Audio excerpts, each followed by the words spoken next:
چلیے مولانا.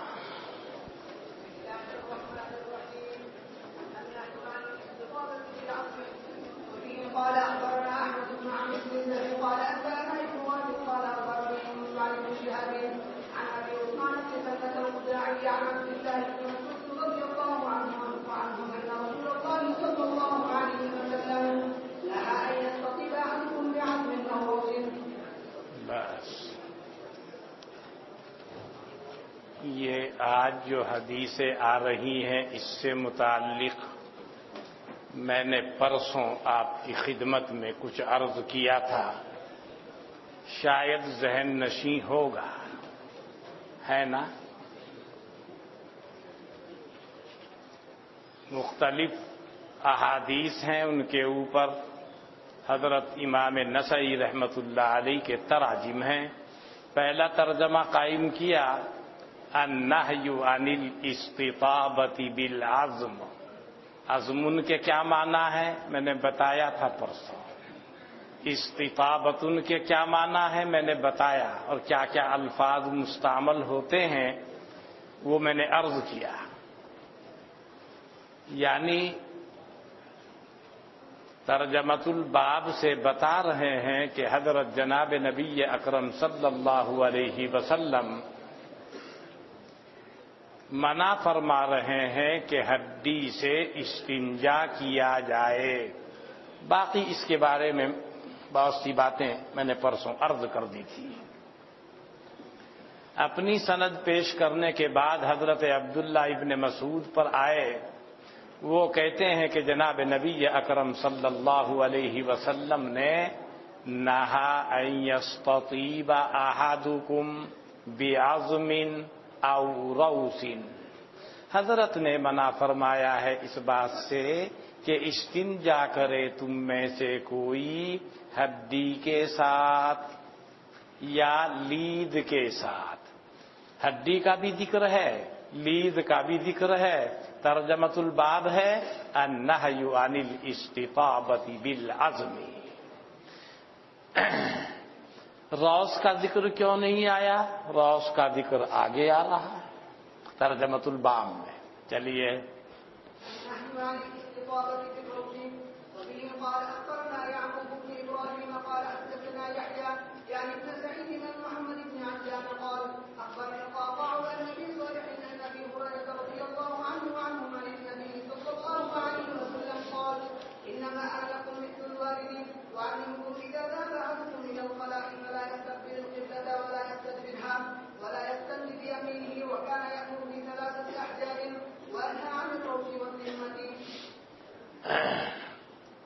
اس کے اندر ہڈی اور لید کا ذکر ہے، جہاں اور چیزوں کا ذکر ہے.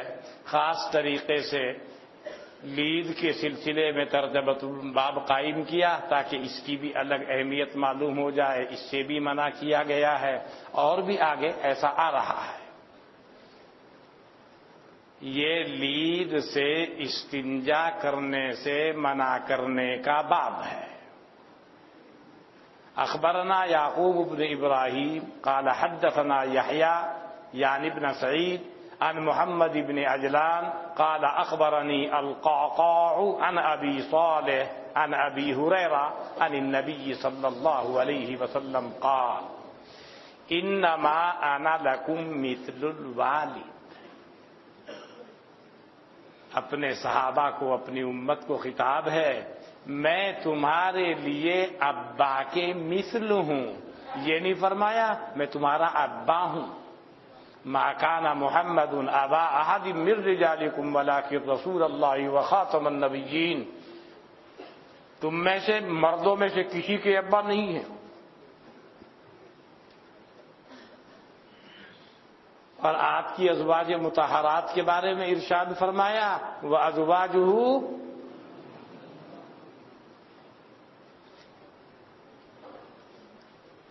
بہت مسالے اس کے اندر مضمر ہیں، بہت معنی مضمر ہیں. ایک عورت نے حضرت ام المومنین حضرت عائشہ رضی اللہ عنہا سے یہ کہا یا امی، تو بہت ڈانٹا حضرت عائشہ نے. کہا میں تمہاری ماں نہیں ہوں، تمہارے مردوں کی ماں ہوں. سمجھ رہے ہیں کچھ؟ حضرت عائشہ نے اس عورت کو ڈانٹا، میں تمہاری ماں نہیں ہوں، تمہارے مردوں کی ماں ہوں. کیا سمجھے؟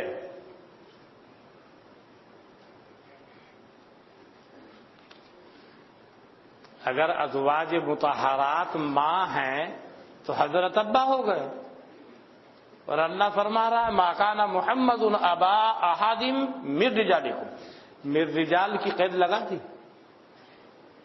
تم میں سے کسی کے نہیں، کسی کے تو ہیں. حضرت فاطمہ کے ہیں نا، کچھ بچوں کے ہیں لیکن وہ بچے ہیں، ابھی رجال کی صف میں داخل نہیں ہوئے، تکلیف کے دائرے میں نہیں ہے. من رجالکم فرمایا. غور کرو قرآن کریم کے اس.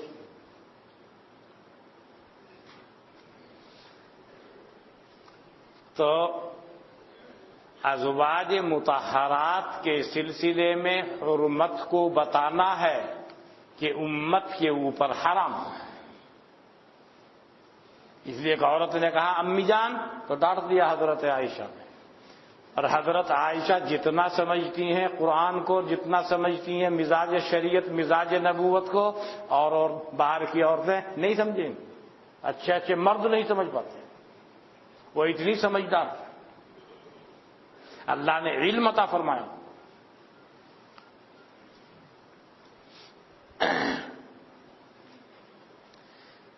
بہرحال اس پہ بات آ گئی. حضرت فرما رہے ہیں میں تمہارے لیے ابا کے مثل ہوں. ابا نہیں فرما رہے. کبھی آپ جوش محبت میں کہیں حضرت تو میرے ابا ہیں. خیر محبت کی بات ہوتی ہے تو محبت کی باتیں الگ ہوتی ہیں، لیکن اللہ اس سے انکار کر رہا ہے. حضرت خود فرما رہے ہیں میں تمہارے لیے باپ جیسا ہوں، باپ نہیں.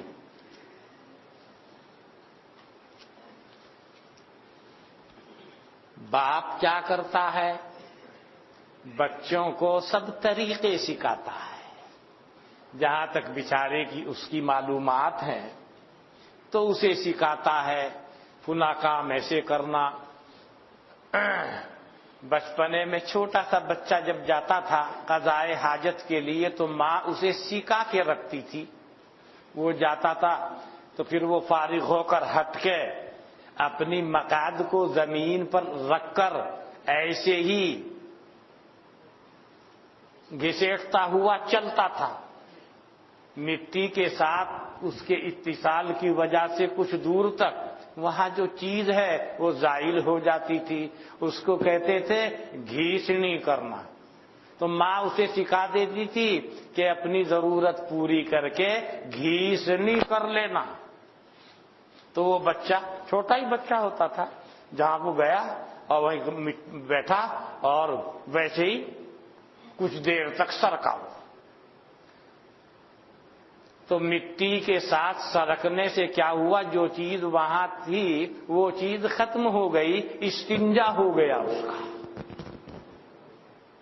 تو کون سکھا رہی؟ ماں سکھا رہی ہے، کہیں باپ سکھا رہا ہے. تو حضرت فرما رہے ہیں میں تمہارے لیے باپ کے مثل ہوں. اعلمکم، میں تمہیں سکھا رہا ہوں. باپ سکھایا کرتا ہے. اس طرح کی باتیں باپ سکھاتا ہے. ایسے بیٹھنا، اس طریقے سے کرنا، پھر فلاں چیز استعمال کرنا کون سکھائے گا؟ باپ سکھائے گا. باپ سکھاتا ہے، ماں سکھاتی ہے. ان دونوں میں سے جن کے قریب ہوتا ہے، جس کی زیر تربیت رہتا ہے، وہ بتاتے ہیں. آپ کو بھی بتایا گیا ہوگا، جو آپ کی ضرورت سمجھی ہوگی گھر والوں نے بتایا ہوگا فلاں کام کو ایسے کرنا، فلاں کو ایسے کرنا.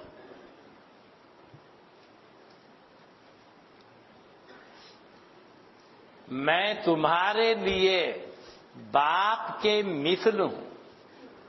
اعلمکم، میں تمہیں تعلیم دیتا ہوں، میں تمہیں سکھاتا ہوں.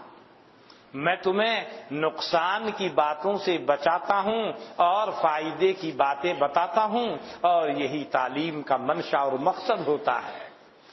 کیا سکھا رہے ہیں؟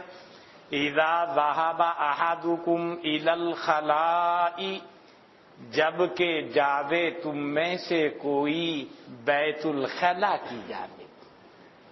خلا کس کو کہتے ہیں، بیت الخلاء کس کو کہتے ہیں، یہ سب چیزیں ماقبل میں آپ کے سامنے آ چکی ہیں۔ جب تم میں سے کوئی جاوے بیت الخلاء کی جانب، فلا يستقبل القبلۃ ولا يستدبرها، تو وہ قبلے کا نہ استقبال کرے اور نہ استدبار کرے۔ قبلے کے استقبال اور استدبار کے سلسلے میں گفتگو آپ کے سامنے ماقبل میں گزر چکی ہے۔ وَلَا يَسْتَنْجِ بِيَمِينِهِ، نون کا وہ دیکھیں یہاں ایک یہ بھی ہے، وَلَا يَسْتَنْجِ، وَلَا يَسْتَنْجِ پڑھیں گے پھر وَلَا يَسْتَنْجِ، جیسے فَلَا يَسْتَقْبِلْ، فلا يستقبل القبلۃ ولا يستدبرها، نہ قبلے کا استقبال کرے نہ قبلے کا استدبار کرے، اور نہ اپنے داہنے ہاتھ سے استنجا کرے۔ استنجے میں ہاتھ جو استعمال ہوگا وہ کون سا استعمال ہوگا؟ جو شریف کا غیر ہے، اشرف کا غیر ہے۔ اشرف دونوں میں کون ہے؟ یمین۔ اس کی وجہ بھی میں نے عرض ایک دن کی تھی، ذہن میں ہے، لہذا وہاں ضرورت پیش آتی ہے ہاتھ کو استعمال کرنے کی، کوئی حرج نہیں، ہاتھ کو استعمال کیا جائے مگر داہنے ہاتھ کو نہیں، بائیں ہاتھ کو استعمال کیا جائے تو داہنے ہاتھ کو استعمال کرنے سے منع فرمایا۔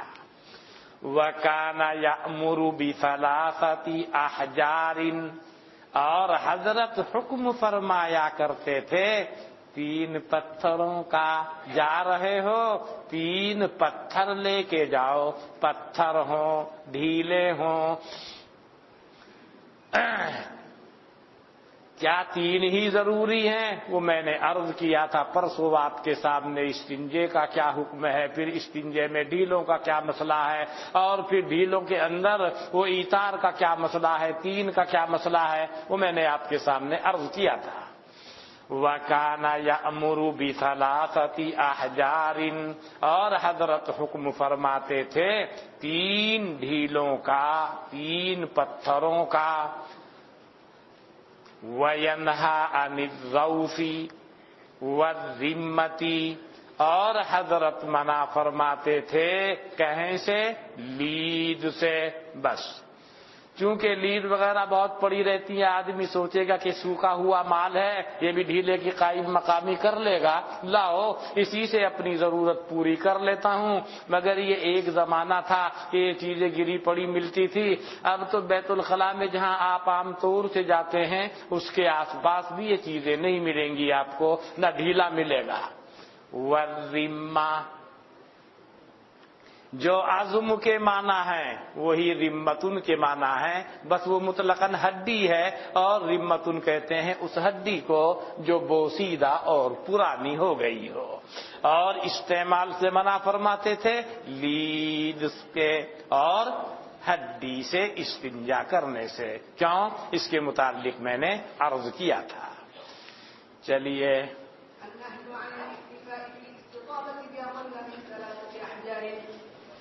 وفيه قال اخبرنا اسحاق بن ابراهيم قال اخبرنا ابو معاويه قال حدثنا الاعمش عن ابراهيم عن عبد الرحمن بن يزيد عن سلمان قال وقال له رجل ان صاحبكم ليعلمكم حتى القراءه قال اجل نهانا ان نستقبل القبله بغائط او بول او نستنجي بايماننا او نستقي باقل من 3 احجار۔ یہاں باب قائم کیا، باب النہی عن الاکتفاء فی الاستطابۃ باقل من 3 احجار۔ اس کے اندر بھی 3 ڈھیلوں سے کم میں اکتفا کرنے سے حضرت منع فرماتے تھے، حکم دیتے تھے 3 ڈھیلے لے کر جاؤ، لیکن 3 لے کر جانا اس میں ایثار کا جو مسئلہ ہے وہ آپ کے مسلک کے کسی بھی اعتبار سے خلاف نہیں پڑے گا۔ منع کرنا اکتفا کرنے سے استنجے کے اندر 3 ڈھیلوں سے کم پر۔ حضرت سلمان کہتے ہیں قال لہ رجل، ایک آدمی نے، کفار میں سے تھا، بین سطور لکھا بھی ہے من الکفار، کفار میں سے ایک آدمی نے کہا ان صاحبکم لیعلمکم حتی القراءۃ، صاحب مراد نبی ہے، لغوی معنی ہے ساتھی، تمہارے نبی تمہیں سکھاتے ہیں، تعلیم دیتے ہیں قراءت، زیادہ تر خا کے کسرے کے ساتھ، خا کے زبر کے ساتھ بھی لوگ پڑھتے ہیں۔ قراءت کے معنی حدث کی حالت میں قعود کی کیفیت، یہاں تک تم کو ہگنے موتنے میں بیٹھنے کی کیفیت، بیٹھنے کا طریقہ، بیٹھنے کا انداز، یہ سب بھی سکھاتے ہیں۔ اس نے کہا تھا بطریق استہزاء، حضرت سلمان رضی اللہ عنہ نے الٹا وار کیا اسی کے اوپر، تمہارا مقصد استہزاء اور اعتراض ہے، یہ تو دین کے جامع اور کامل ہونے کی دلیل ہے کہ دین کسی بھی پہلو کے اعتبار سے آپ اسے دیکھیں، اس کا کوئی پہلو تشنا نہیں ہے، ہر طریقے سے بتایا فلاں کام کیسے کرنا ہے، فلاں کام کیسے کرنا ہے، ہر باب میں پورے احکام مثبت اور منفی پہلو میں موجود ہیں۔ تو یہ چیز قابل اعتراض، قابل اشکال نہیں، بلکہ یہ تو قابل تعریف ہے کہ دین ایسا جامع ہے، کسی پہلو سے بھی دیکھو آپ کو جامع ہی جامع ملے گا۔ آخر اللہ نے فرمایا الیوم اکملت لکم دینکم واتممت علیکم نعمتی ورضیت لکم الاسلام دینا، اللہ نے کامل و اکمل کر دیا اس کو دین کو۔ تمہارے نبی البتہ تم کو تعلیم دیتے ہیں، یہاں تک کہ قضاء حاجت میں بیٹھنے کے طریقے کی وہ بھی بتاتے ہیں، ایسے بیٹھو، یہ کرو یہ کرو۔ قال، حضرت سلمان نے فرمایا اجل، جی تعلیم دیتے ہیں، یہی نہیں اور بھی بتاتے ہیں، کیا؟ نہانا ان نستقبل القبلۃ بغائط او بول او نستنجی بایماننا او نکتفی باقل من 3 احجار، ہم کو منع فرماتے ہیں ہر اعتبار سے دین کی جامعیت اور کمال دیکھیے، یہ بھی بتایا کہ بول و غائط میں استنجا کرنا ہے، کیسے کرنا ہے، کتنے ڈھیلے اور پتھر استعمال کرنے ہیں، یہ سب پہلو آپ نے بتا رکھے ہیں۔ ہم کو منع فرمایا کہ ہم استقبال کریں قبلے کا بیت الخلاء کے وقت میں یا پیشاب کے وقت میں، یا یہ کہ ہم استنجا کریں اپنے داہنے ہاتھوں سے، یا یہ کہ ہم اکتفا کریں 3 ڈھیلوں سے کم پر۔ چلیے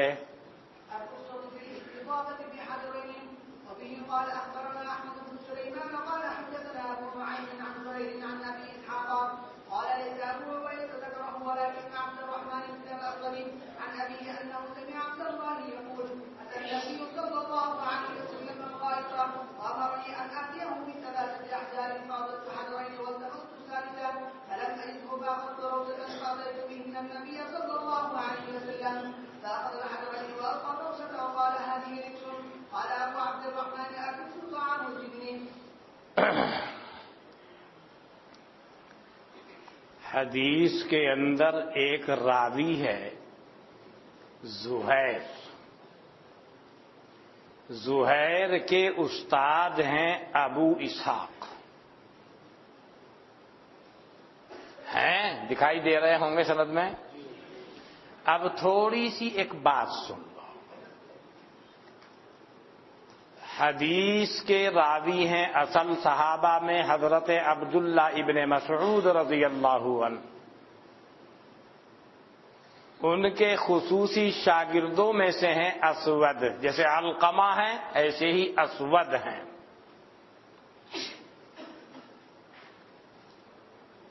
ایک ہیں اسود کے بیٹے عبد الرحمن ابن الاسود، اور ایک ہیں عبداللہ ابن مسعود کے صاحب زادے ابو عبیدہ. کیا نام؟ ابو اسحاق کہتا ہے کہ بہت سے محدثین نے حدیث کو روایت کیا ہے ابو عبیدہ سے، اور ابو عبیدہ روایت کر رہے ہیں اپنے والد محترم عبداللہ ابن مسعود سے،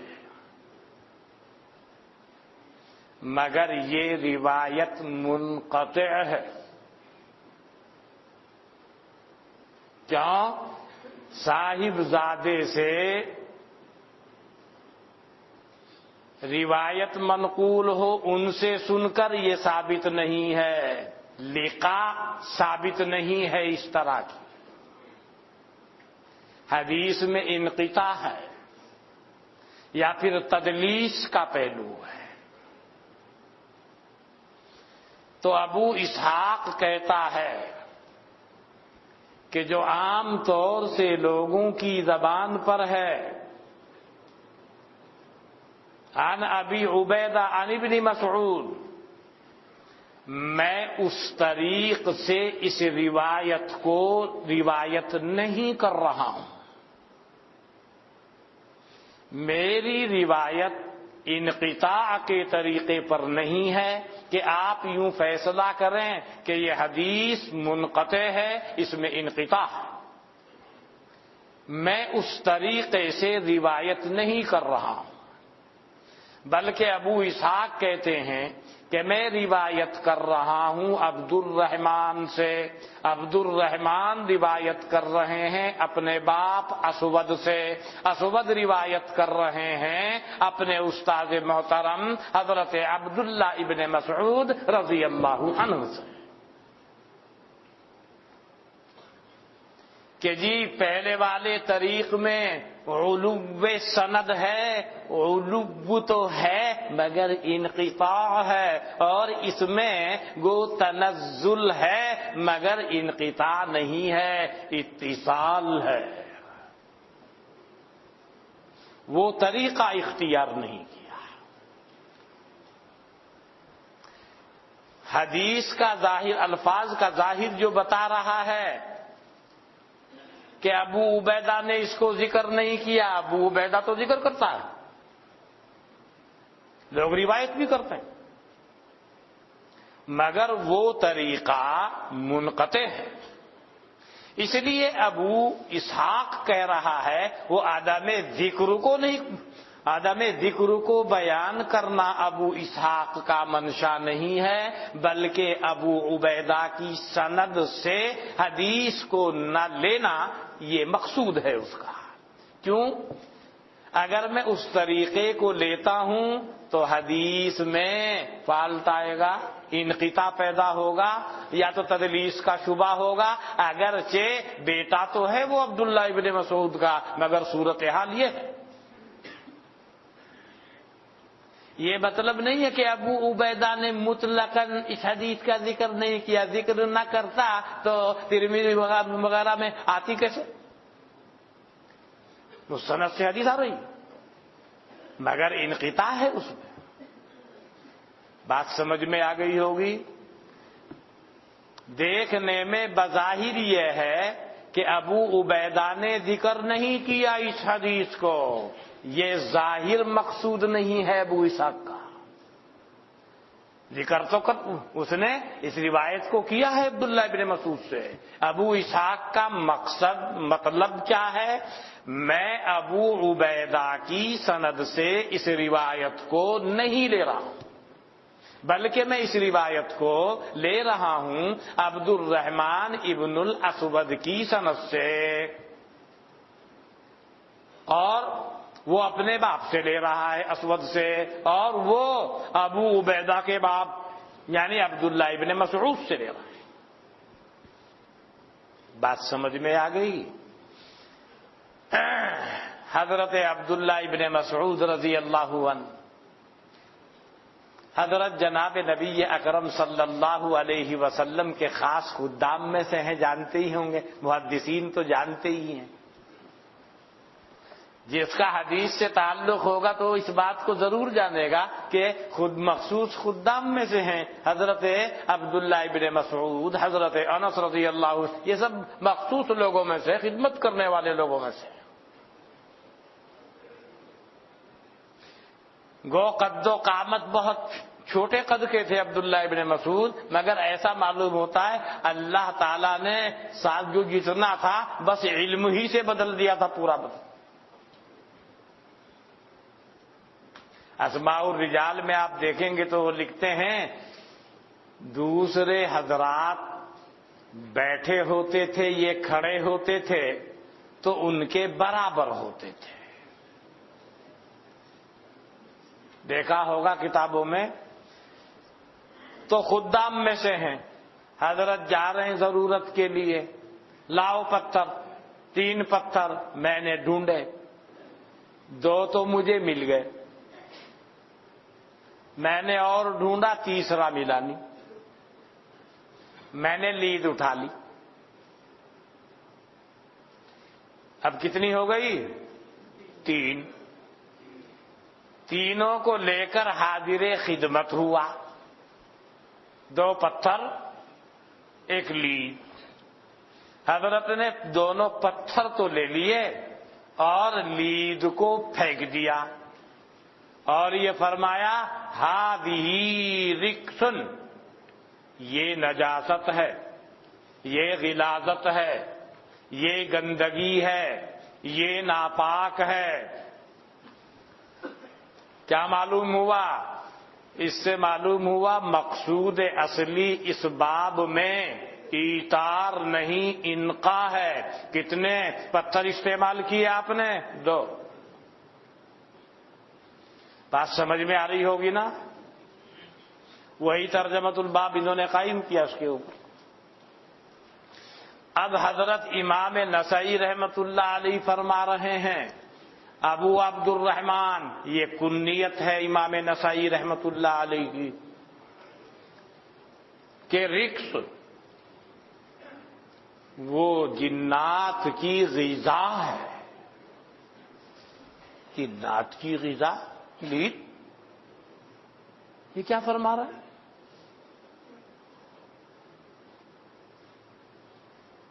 بھائی لید جو ہے اس کو رکس فرمایا، اور رکس کو فرما دیا کہ جنات کی غذا۔ کیا فرما رہے ہیں؟ طعام الجن لطیف پیرائے میں امام نسائی کی عادت ہے، وہ بہت اچھے طریقے سے اس میں گھستے ہیں، اور گھس کے فرماتے دیکھو معلوم ہے نا جہاں لید کا ذکر ہے وہاں ہڈی وغیرہ کا بھی ذکر ہے ساتھ میں۔ ان کے ساتھ میں جو چیز احادیث کے اندر آ رہی ہیں ان میں سے بعض ایسی ہیں کہ جو جنات کی غذا ہے، تو لہذا یعنی رکس اپنے متعلقات کے اعتبار سے وہ جنات کی غذا سے تعلق رکھتی ہے، بذات خود نہیں، بلکہ رکس تو تفسیر کی ہے اور حکم بتایا کہیں کے بارے میں، لید کے بارے میں، اور پھر جس کو رکس کہا اس لیے اپنے بعد متعلقات کے ساتھ مل کر اس کی یہ کیفیت ہو جاتی ہے کہ ان میں سے بعد جنات کی غذا ہے، یہ مطلب ہے، ورنہ سیدھا کا سیدھا یہ مطلب کہ غلیظ اور گندگی چیز جنات کی غذا ہے، وہ امام نسائی رحمت اللہ علیہ کا مقصود نہیں ہے، وہ اشارہ کرنا ہے۔ اور یہی ان کی خوبی ہے، بعض دفعہ تو وہ ترجمۃ الباب میں کرتے ہیں اشارہ، بعض جب وہ کہیں گے قال ابو عبد الرحمن، وہاں پر کہیں گے کچھ باتیں، تو الرقص طعام الجن اس اعتبار سے کہا جس معنی اور مفہوم کی جانب اس کو دیکھنے سے ذہن کا تبادر ہوتا ہے وہ معنی مراد نہیں ہے، بلکہ جو آپ نے پڑھ رکھا ہے کہ ہڈی یہ جنات کی غذا ہے، اور کہیں آیا ہوگا تمہارے بھائی جنات کی غذا ہے۔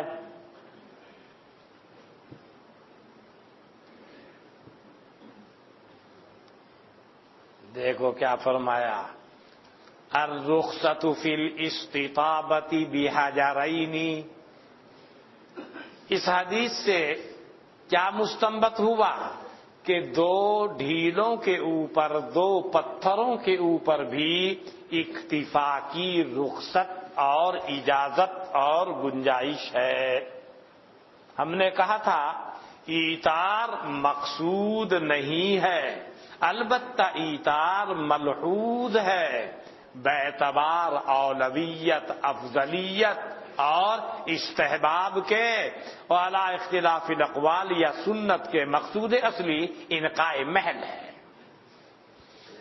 قال اخبرنا احمد بن سلیمان قال حدثنا ابو نعیم عن زہیر، زہیر روایت کرتے ہیں ابو اسحاق سے، قال، یہ امام نسائی نہیں فرما رہے ہیں، کون فرما رہے ہیں؟ ابو اسحاق۔ کیا فرما رہے ہیں؟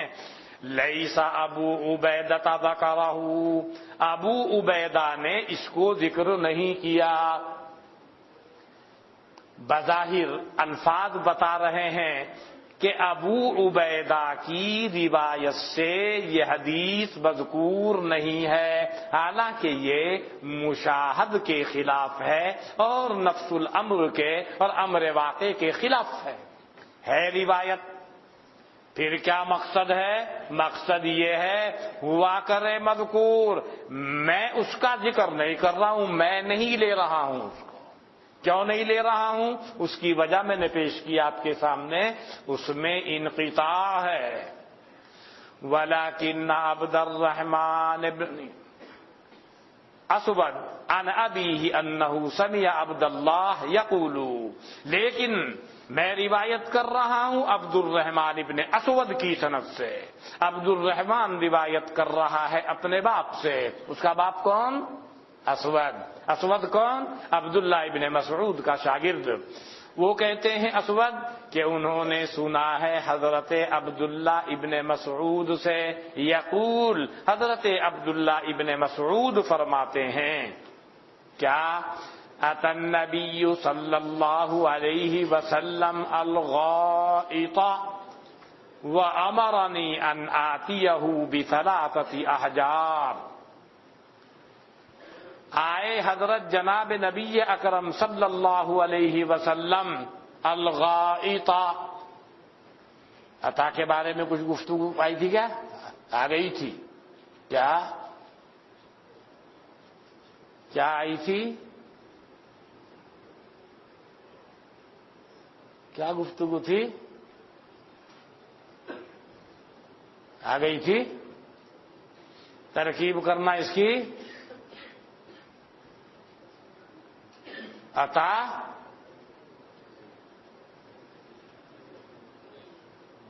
عطا مضاف،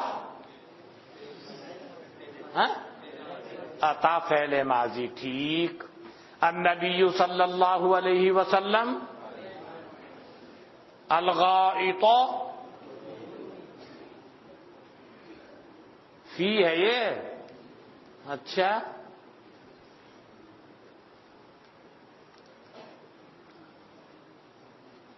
کیوں؟ ہاں اچھا ہاں مفعول لہو ہے یہ، اچھا یہ بہت شاندار کہا. اللہ، یہ گفتگو میں نے کی تھی نہیں؟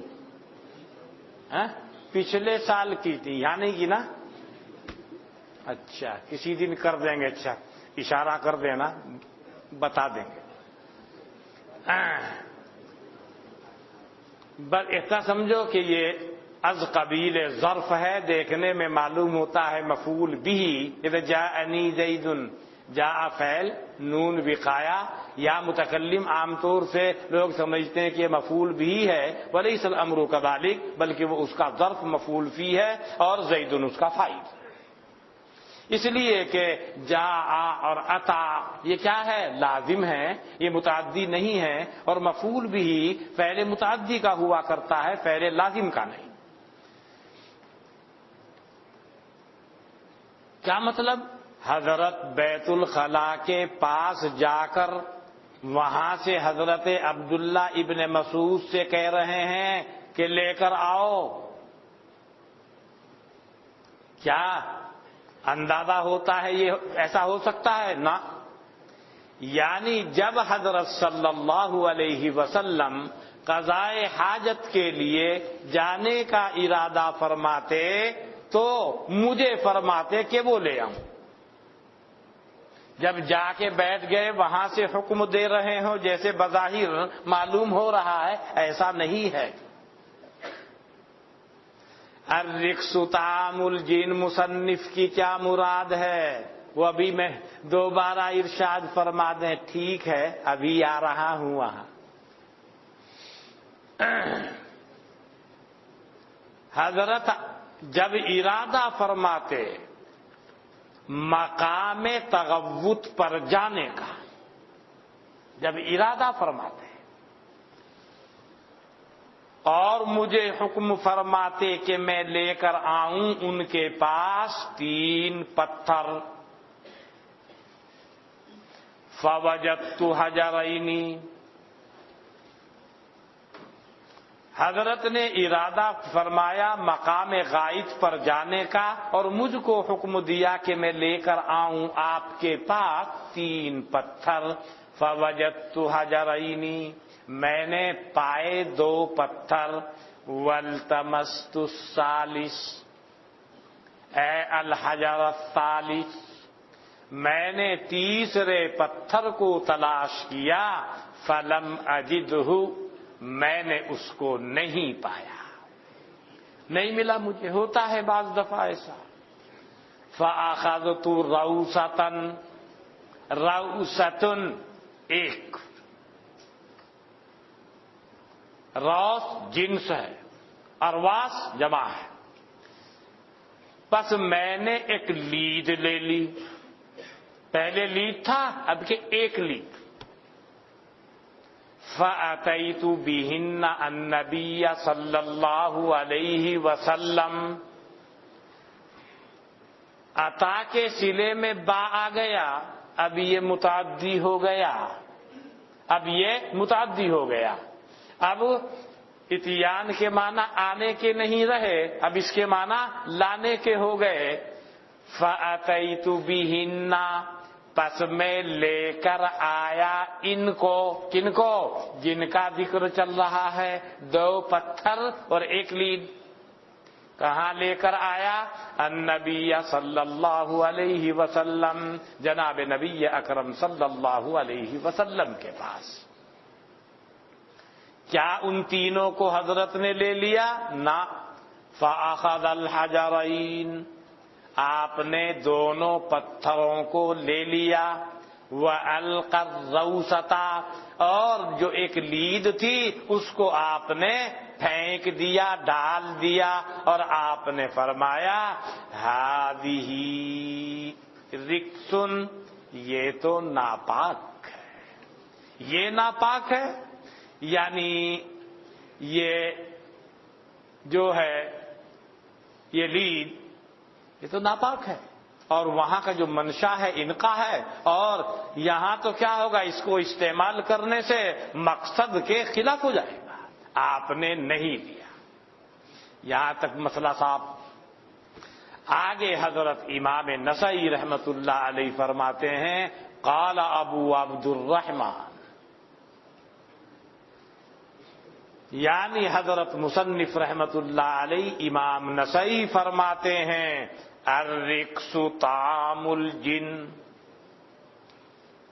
اگر تھوڑا سا تعمق سے کام نہ لیا جاوے، الفاظ کے ظاہر کو دیکھ کر یہ سمجھ میں آتا ہے کہ رقص اس کے معنی گندگی کے ہیں، ناپاکی کے ہیں، اور اس کے اوپر حکم لگ گیا طعام الجن کا.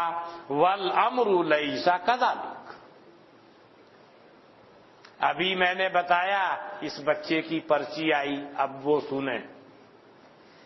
امام نسائی اشارہ کر رہے ہیں کہ دیکھو جہاں اس رقص کا ذکر ہے اور جس کے بارے میں یہ حکم لگا ہے اور جس کا یہ محمول بن کے آیا ہے رقص، روس کا اور روستن کا، اس کے کچھ متعلقات بھی ہیں، کچھ متعلقین بھی ہیں. ان میں سے بعض کے اوپر طعام الجن ہونے کا حکم جاری فرمایا ہے جناب نبی اکرم صلی اللہ علیہ وسلم نے. تو حضرت امام نسائی رحمت اللہ علیہ آپ کے ذہن کو قال ابو عبد الرحمن الرقص طعام الجن کہہ کر ان احادیث کے مختلف طرق اور سندوں کی جانب آپ کے ذہن کو گھمانا چاہ رہے ہیں کہ جہاں اس طرح کی گفتگو کرتے ہوئے ان میں سے بعض چیزوں کو جنات کی غذا ارشاد فرمایا گیا ہے. اب سمجھ میں آ گیا ہوگا مطلب. اسی لیے ان کے قول سے لوگ، ان کا قول بڑا دقیق رہتا ہے، اشارات کرتے ہیں بعض دفعہ، اور انداز ایسا الرقص طعام الجن جس کے ظاہر کو دیکھ کر آپ کو اشکال ہوگا. ابھی پہلے آیا تھا قالا ولیس ابو عبد الرحمن ولیس ابو عبیدہ ذکرہ، ظاہر کو دیکھ کر خلجان ہو رہا تھا، لہذا تعویل کرنی پڑی. یہ مسئلہ ہے.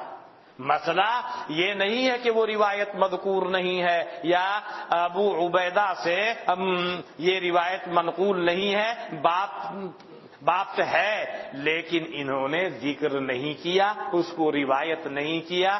روایت نہ کرنے کی وجہ آپ کے سامنے آئی. تو قال ابو عبد الرحمن الرقص طعام الجن بالکل صحیح ہے.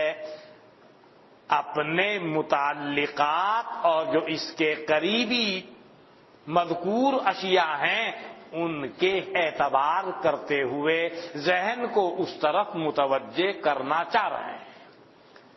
ذہن نشی ہو گئی بات. چلیے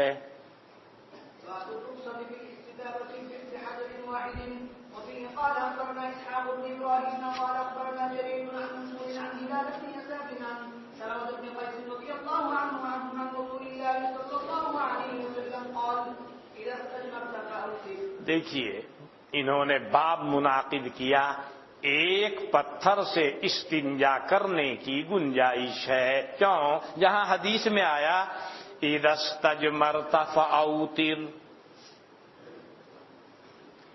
ایک معنی تو اس کے ہیں طاق، ایک معنی ہے سنگل. ایک کو استعمال کیا جائے اس کے اوپر بھی عمل ہو گیا. مطلب یہ ہوا مقصود اصلی انقا ہے. اگر ایک بھی استعمال کیا اور مقصود اصلی حاصل ہو گیا انقا، لا باس.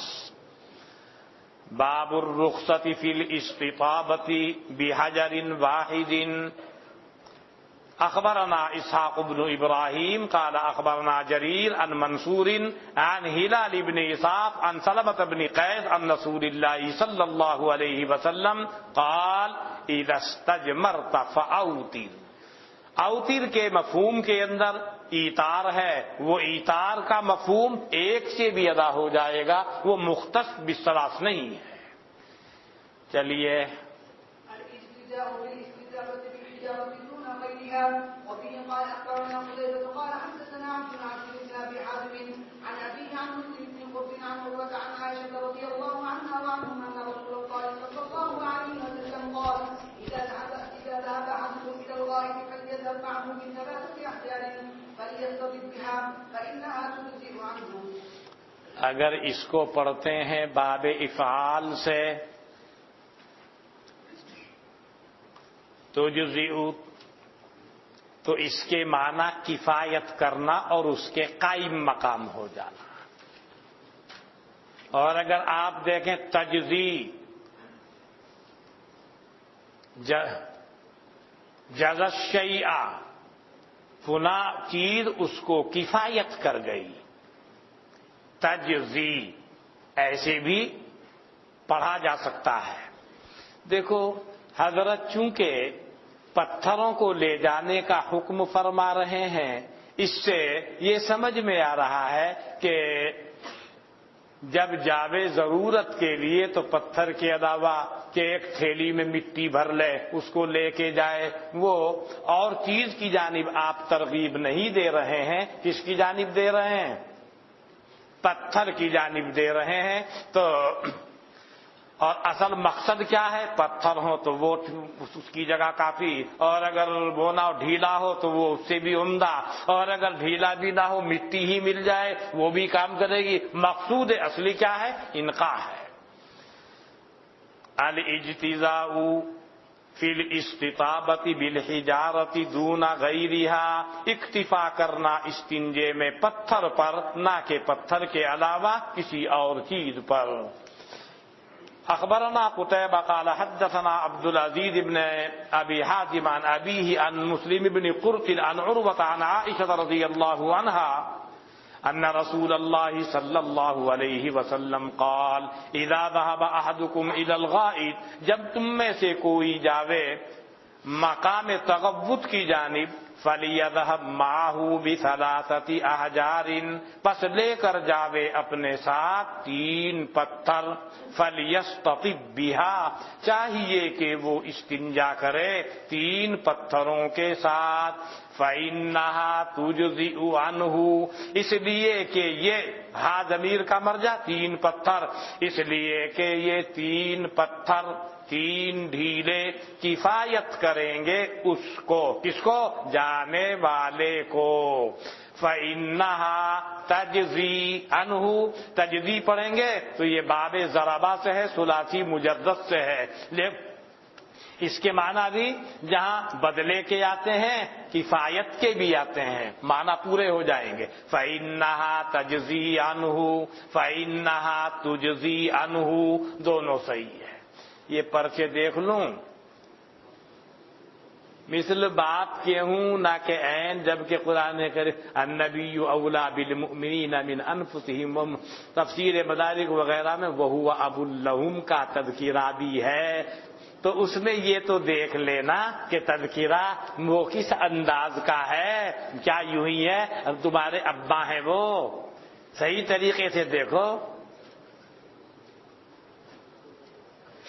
یہ قول قدیم اور قول جدید کا مطلب، یعنی کسی امام کے بارے میں بعض دفعہ ایسا ہوتا ہے ایک ہی امام سے مختلف اقوال ہوتے ہیں، ایک کچھ پہلے کا ہے ایک اس کے بعد کا ہے، اس کو محققین حضرات جانتے ہیں کون سا قول پہلے کا ہے، تو پہلے والے قول کو قدیم کہتے ہیں اور بعد والے قول کو جدید۔ جیسے آپ میں سے کچھ حضرات قدیم ہیں، کچھ جدید ہیں، کوئی باہر سے جو یہاں کی اصطلاحات سے واقف نہ ہو وہ پریشان ہوگا کیا مطلب ہے، لیکن آپ سمجھتے ہیں اس کو، قدیم کا کیا مطلب ہے اور جدید کا کیا۔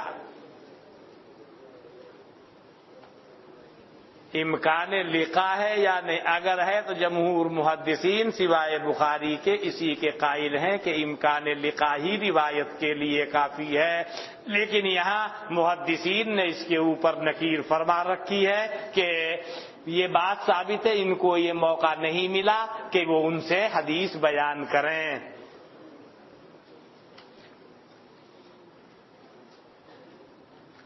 یہ لیسا ابو عبیدہ ذکر، یہ انقطاع سے اجتناب کرتے نسائی۔ اس کے ساتھ پھر ترمذی، دارقطنی، امام بخاری پر کلام کیسے معتبر ہے؟ یہی سند امام بخاری نے ذکر کی ہے، یہ لفظ بھی لیسا ابو عبیدہ ذکرہ، یہ انقطاع سے اجتناب کرتے ہوئے، اور نسائی بھی ان کے ساتھ، پھر ترمذی اور دارقطنی۔ امام بخاری پر کلام کیسے معتبر ہے؟ اب پہلے دیکھیں وہ کس اعتبار سے کلام کر رہے ہیں۔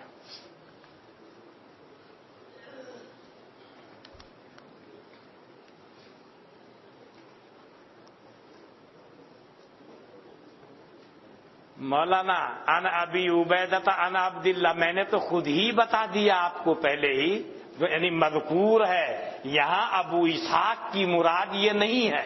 اگر یہ مراد ہوگی تو پھر بات غلط ہو جائے گی۔ وہی تو میں کہہ رہا ہوں، اے قر کی طبیعت علیل، اللہ آپ کو شفا عطا فرمائے۔ وہ کون سے بعض متعلقات ہیں جن کی وجہ سے رکسن کو تعامل جن مولانا، یہ جو اس کے ساتھ ساتھ یہاں پر ذکر ہے، کوئی ہڈی ہے، کہیں فلاں ہے، کہیں فلاں ہے، وہ بعض کے اوپر رکس کا حکم لگا ہے، وہ جو اس کے متعلقات ہیں مثبت، وہ ان میں سے بعض غذا کی، وہ جنات کی غذا ہے۔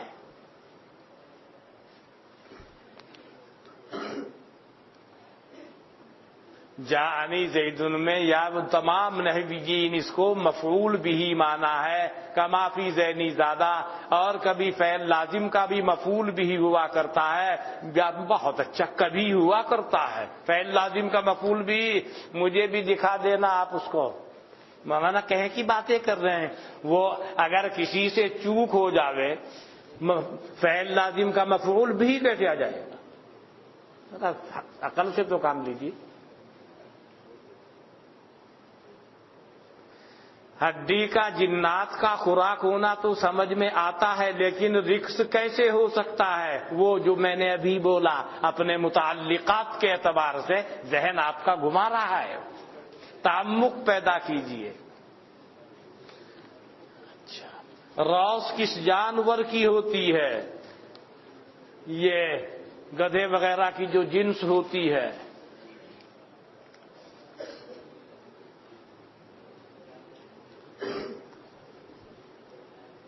ذکر فی حاشیۃ ابو داؤد ان الذمۃ والعن طعام الجن وطعام وانت قلت ما قلت، بالکل صحیح ہے، وہ فرما رہے ہیں، یعنی دیکھو مولانا وہاں اس کے اندر گھسو گے وہاں یہ بھی تفصیل ہے کہ ہڈی جو ہے وہ جنات کی غذا ہے، اور جو دوسری چیزوں کو بتا رکھا ہے والروث وہ ان کے چوپایوں کی ہے، تو وہ بحث الگ ہے۔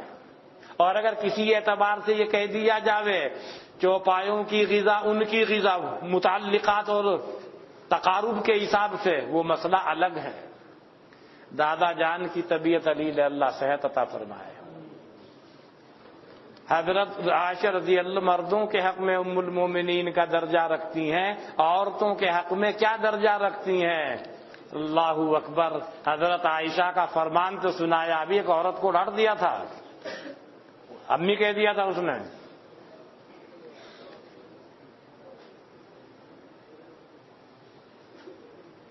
وازواج امہاتم کے بعد وہو ابو لہم کی بھی ہے، جیسا کہ ارے مولانا مناظرے میں تو پتہ نہیں کیا کیا ہوتا ہے، آپ اس کو دیکھ لیجئے پہلے کون سی قرات اور کیا اس کا حال ہے۔ اگر مذکورہ منہی عنہ اشیاء سے استنجا کر لیا، آیا استنجا ہو جائے گا یا نہیں؟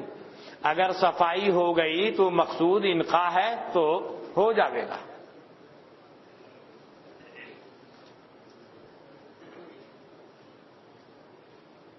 بعض روایات میں اوتی بہ النبی صلی اللہ علیہ وسلم، اس میں النبی کو مرفوع پڑھنے کی وجہ کیا ہے؟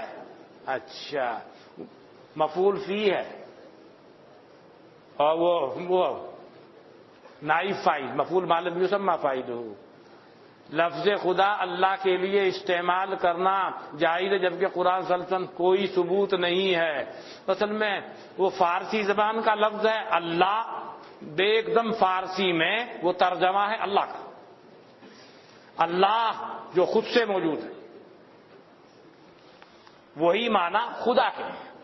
خود اسم فاعل سمائی کا صیغہ ہے فارسی میں، یعنی جس کا وجود اپنا خانہ زاد اور ذاتی ہے۔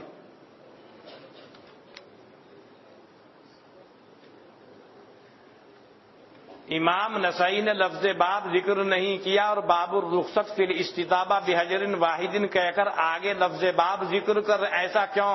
وہ میں عرض کر چکا ہوں بار بار، وہ بعض جگہ آپ جیسا وہ مل گیا ہوگا کام کرنے والا، اس نے لگا دیا باب۔ ویسے تو ہر جگہ پر باب لگنا چاہیے، یہ باب ہی ہے سب، وہ اہتمام نہیں ہوا جو اس انداز کا ہونا چاہیے، اس وجہ سے یہ فرق آپ دیکھ رہے ہیں۔ چلیے پھر دوسری بحث چلے گی کل سے انشاءاللہ۔